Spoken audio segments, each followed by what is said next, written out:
Part 2, Marx and Marxism on Empire. Anti-colonial Marxism constitutes a reformulation of a body of thought, of a tradition, which has sometimes been accused from post-colonial corners of harboring Eurocentric bias. Such accusations are not bereft of merit. They find their textual basis most emblematically in Marx's own writings on colonialism, which Young points out are notoriously problematic, particularly with respect to India. For useful overviews of the debate about Marx and Eurocentrism, especially in relation to his writings on India, see the first chapter of Kevin B. Anderson's magisterial 2010 book, Marx at the Margins, on nationalism, ethnicity, and non-Western societies, as well as the chapter on rescuing internationalism in Erica Brenner's 1995 book, Really Existing Nationalisms. Both Anderson and Brenner attempt at least a partial defense of Marx against this charge of Eurocentrism, a charge perhaps most famously leveled by Edward Said in the chapter on Oriental residence and scholarship, the requirements of lexicography and imagination in his classic 1978 book on Orientalism.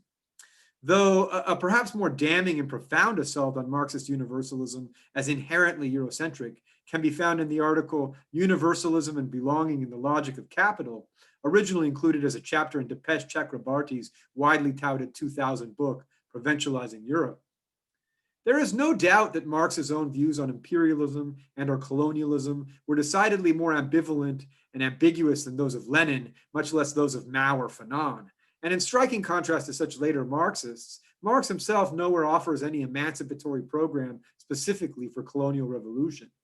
It is nevertheless also the case that for Marx and for Engels, colonial expansion constituted a necessary precondition for the subsequent rise of industrial capitalism.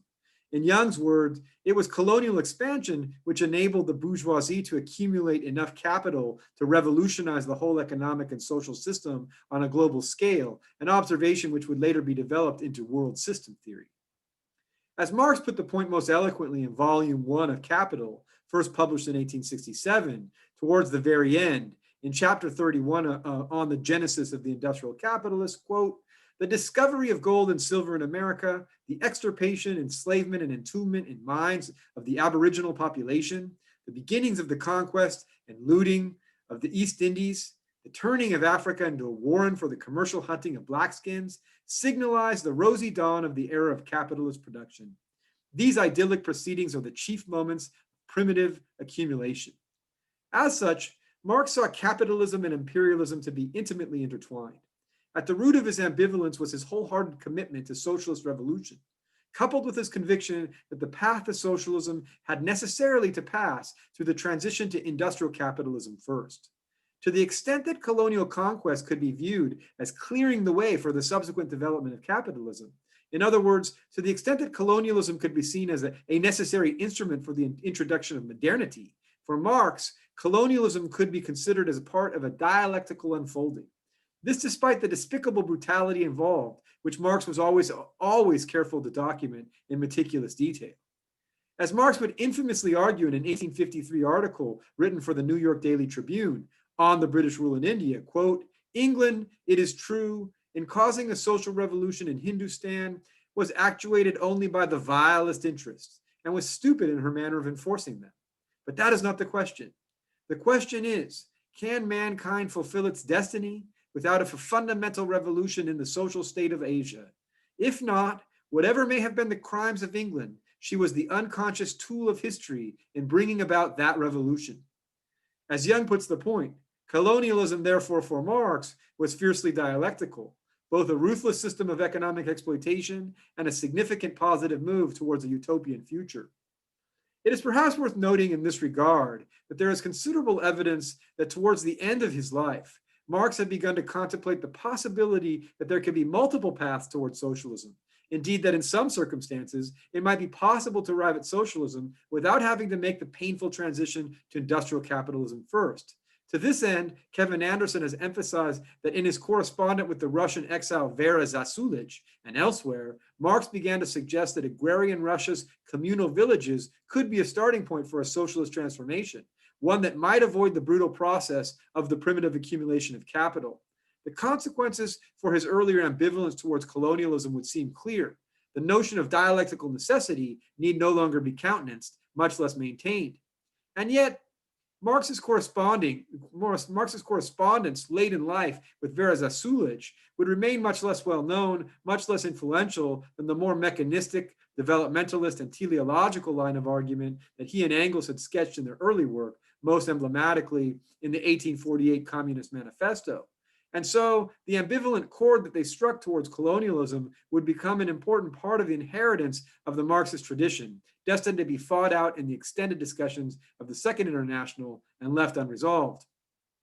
It would be left into Lenin to inaugurate a major shift of emphasis, to unequivocally condemn the course of imperialist aggression, and to decisively embrace the revolutionary repercussions of anti-colonial revolt. By all means, as Young emphasizes, it was the international perspective of the early socialists that enabled the first critiques of imperialism and the colonial system in general as part of the global system of capitalism. They did much to propagate and promote the sense of a common experience of oppression between the working classes in Europe and colonial peoples elsewhere, and increasing awareness of colonial outrages. They were also responsible for the first systematic theories of the relationship between capitalism and imperialism. There is, of course, an abundant literature on Marxist theories of imperialism. One of the more useful overviews remains V.G. Kiernan's chapter on the Marxist theory of imperialism and its historical formation in his 1974 book, Marxism and Imperialism, which also includes a fairly comprehensive chapter on the subject of Marx in India.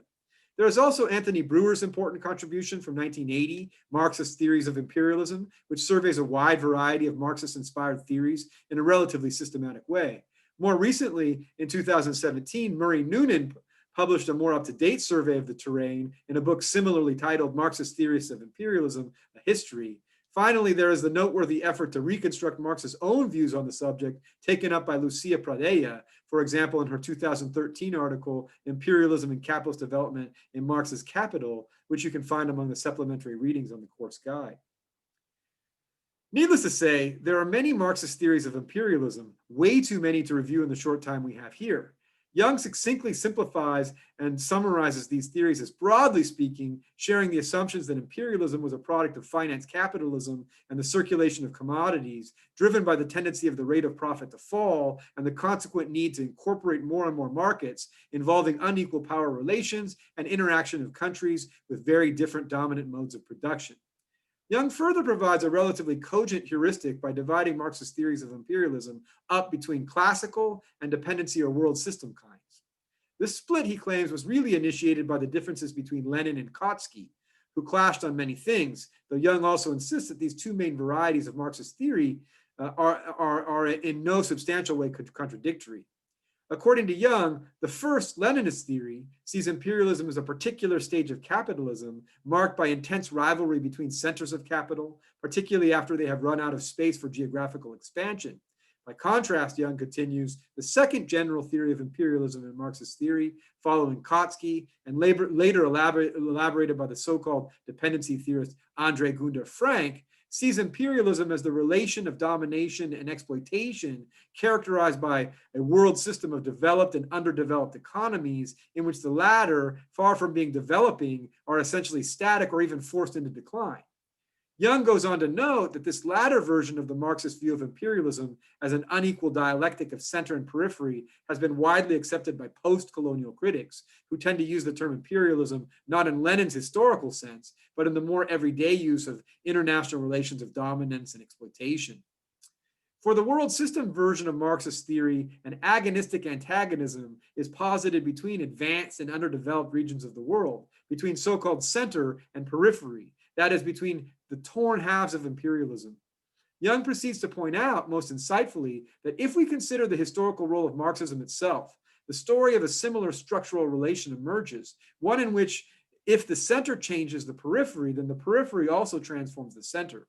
Indeed, for Young, while Marxist theory is designed to cash out at the level of political intervention, a distinction must be made between Marxist analyses of colonialism and imperialism at a theoretical level and the historical role of anti-colonial struggle.